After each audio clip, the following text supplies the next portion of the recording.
Long before the pyramids or Stonehenge, ancient whispers spoke of mysterious figures who descended from the stars. These were described as physical beings of immense power and knowledge, not mere spirits or imaginary gods. They came to a primitive world and changed its destiny forever. Across the globe, from Mesopotamia to Mesoamerica, we find the same recurring story visitors from the sky. The Egyptians called them Neteru, the Babylonians spoke of the Apkallu, and in the Americas, legends tell of Quetzalcoatl and Viracocha, bearded gods who arrived from the heavens, taught civilization, and departed, promising to return. Is it coincidence that so many cultures share this narrative, or are they all describing the same event? These stories are detailed, consistent, and describe sky visitors as humanoid, of great stature, wielding technology that seemed like magic. They flew in skyboats, wielded powerful weapons, and possessed advanced knowledge of astronomy and engineering. Are we to dismiss these accounts as fantasy, or consider that they document real events? I believe these ancient myths are fragmented memories of direct contact with extraterrestrial visitors. They are the echoes of the sky gods. Nowhere is this story clearer than in ancient Sumer. Archaeologists unearthed thousands of cuneiform tablets in Iraq, the world's first writing.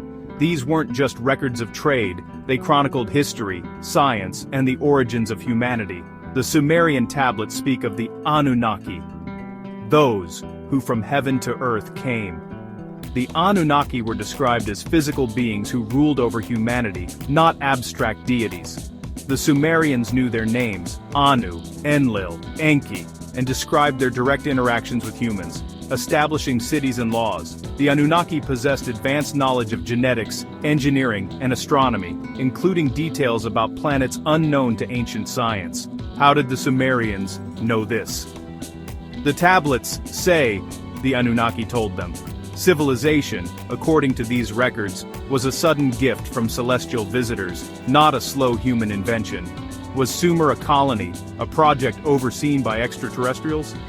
The evidence in stone and clay suggests it's more than possible. The cradle of civilization may have been seeded by the stars. Where did the Anunnaki come from? The Sumerian texts are clear. A planet called Nibiru, the planet of the crossing. Nibiru's vast elliptical orbit brings it into the inner solar system every 3,600 years. Facing environmental catastrophe, the Anunnaki needed gold to save their atmosphere.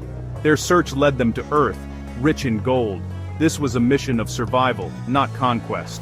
Around 445,000 years ago, the first Anunnaki explorers landed in the Persian Gulf and established Eridu, their base.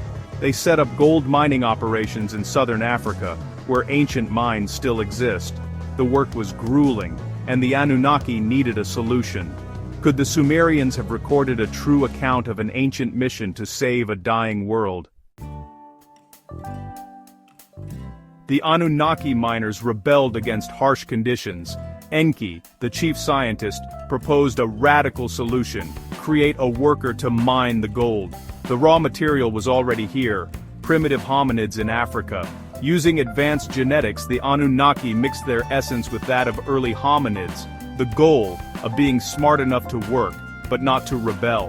The process, led by the scientist Ninti, involved trial and error, resulting in the creation of the Lulu, the first human. Let us create a Lulu, a primitive worker, to bear the yoke of the Anunnaki, the texts say. Humanity, according to Sumerian records, was born from genetic engineering, not just evolution. We were created as a labor force.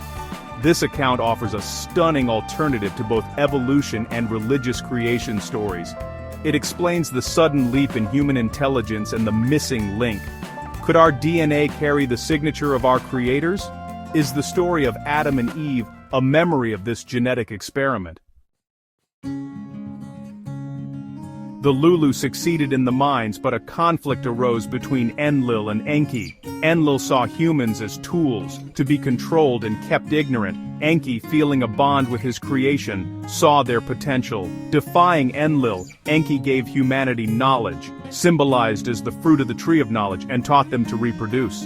This act changed everything. Humans could now multiply and think for themselves. Enlil was furious, fearing a loss of control. The conflict between the brothers became a central theme in Sumerian epics, and echoes in global mythologies. Is the biblical serpent in Eden a retelling of Enki's gift? With knowledge and the ability to procreate, humanity spread and flourished, no longer confined to the mines. The forbidden gift set us on a new path, toward advancement, but also inevitable conflict with our creators. The genie was out of the bottle. Humanity was now a force that could not be contained. The stage was set for a dramatic confrontation. The gods' control was slipping. As humanity multiplied, Enlil saw them as a threat. Some Anunnaki interbred with humans, creating hybrids and further blurring the lines. Enlil decided to wipe the slate clean. The Anunnaki, with their astronomical knowledge, foresaw a coming catastrophe. Nibiru's passage would trigger a global flood. Enlil planned to let the deluge destroy humanity, keeping the secret from them. But Enki warned his favorite human, Ziusudra, Noah, instructing him to build a survival vessel. The flood came, devastating the world. The Anunnaki watched from above, shocked by the destruction. When the waters receded, Ziusudra survived. Enlil was enraged, but Enki argued for humanity's survival. A new pact was made. The survivors would rebuild civilization. Humanity had proven its worth. After the flood, the Anunnaki rebuilt civilization in Mesopotamia, Egypt, and the Indus Valley. They taught survivors agriculture, law, writing, and kingship, establishing royal bloodlines. The Anunnaki became distant, gradually withdrawing and leaving humans to rule. Their departure was phased, not abrupt.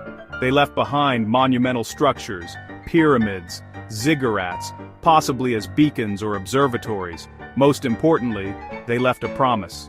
One day, they would return. Myths worldwide echo this. The sky gods depart, vowing to come back. Is this a literal promise, not just a myth? Did the Anunnaki intend to return when Nibiru completed its orbit? Are prophecies of a second coming actually memories of this promise? The legacy of the sky gods endures. Did the Anunnaki leave behind more than monuments? Some believe they left a living legacy, a bloodline. Ancient kings claimed descent from the gods, a hybrid lineage of Anunnaki and humans. Could these bloodlines persist in noble families today? Modern genetics reveals anomalies.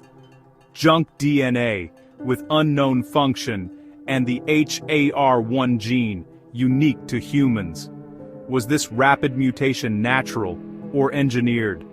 The mystery of Rh-negative blood, its origin unknown, acting almost like a separate subspecies, fuels speculation. Some theorists suggest it's a marker of Anunnaki heritage. Mainstream science is skeptical, but the questions remain. We are a species with amnesia, carrying genetic puzzles and ancient stories of divine creators. Is the proof of the Anunnaki's intervention written in our DNA? The answer may be within us. Today we revisit ancient texts with new eyes, blending myth and science. We search for Planet X, Nibiru, just as the Sumerians described. If Nibiru's orbit is real, its return could be imminent. The promise to return may be a literal appointment, not a metaphor. How would we react if the Anunnaki returned, as gods, creators, or something else? Their return would shatter our understanding of history, religion, and science. Are we ready to meet our creators as equals, or are we still the divided species they left behind? Perhaps the greatest revelation is not out there, but in rediscovering our own forgotten past.